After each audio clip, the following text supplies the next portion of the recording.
Hi, I'm Laura Hill and welcome to the channel. For the last couple of weeks, we've been talking about the friendships between women and what happens, how it feels when you lose a friend who's been in your life for a long time. This is Smart Women, Smart Conversations, a place where we stop a couple times a week and grab a cup of coffee or tea and talk about the issues that affect us as we get older and hopefully a lot wiser.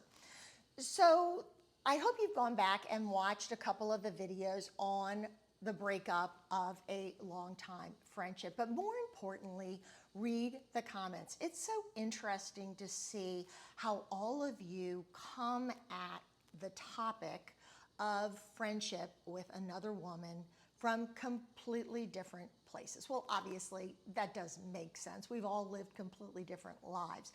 But sometimes we've been the person that's moved away from a long-term friendship. Sometimes they've moved away from us, sometimes with an explanation, often without any closure. We've also lost friends due to illness and even death. And it affects how we look at meeting and getting to know people moving forward. So one of the things I want to talk about quickly today are those expectations that we each bring into a friendship. And I don't know that I was always so aware that I was doing it, but through your comments, I've learned that I absolutely bring my own expectations into a relationship that may become a friendship. And I always want to preface my comments by saying one of the things women often make the mistake of doing is when we meet someone we really like, we look at them immediately as a potential friend. We actually have the problem that we look at a lot of people as potential friends. It's okay to look at someone as an acquaintance or the neighbor down the street or an old school friend. You know, people that we don't have a lot of time to spend with, but people that we enjoy having in our lives.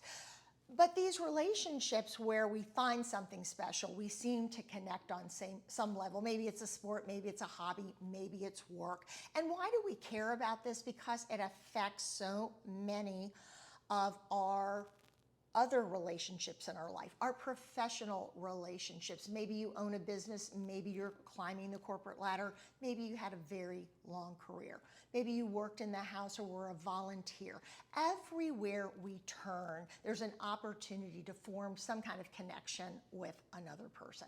So if I'm getting to know someone for the first time and I'm finding out that we have a lot in common, I'm not communicating my expectations to that person of what I see a friendship as being. And that's not to say that people don't get to know each other really well and then start to change. Obviously, there are a lot of people with that pattern. But I'm talking about someone who you meet, who you're giving, they're giving, you're giving, they're getting, and you're just quite naturally and quite gradually getting to know each other better.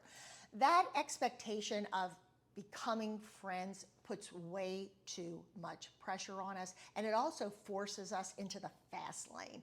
And friendship isn't about being in the fast lane. It's about taking your time, getting to know someone, navigating how your personality, their personality, your lifestyle, their lifestyle, does it fit, does it mesh? I don't know about you, but I have one friend in particular who, honestly, she doesn't have time for me. She's much younger. She still has young children. She travels with her kids, sports, her husband travels. We have pretty much a texting relationship. We might get together once a year, maybe twice a year if we're lucky enough to run into each other. And I know that someday she'll have more time to put into our relationship, but that doesn't detract from it at all. I love when a text pops up on my telephone from her.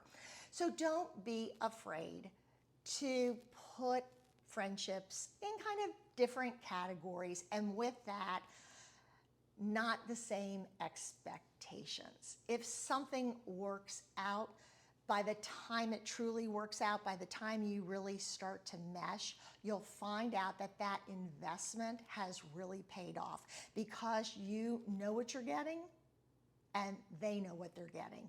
And the chances of it lasting the test of time are a lot greater. Well, I look forward to talking to you more about this in the weeks to come. I'm actually going to start a couple of videos about dealing with friendship in the workplace. That can always be a little sticky. And what do you do when you retire from a job and you think you're going to maintain some of those friends from the company you worked for 20 years and find out, well, all you maybe really had in common was the job.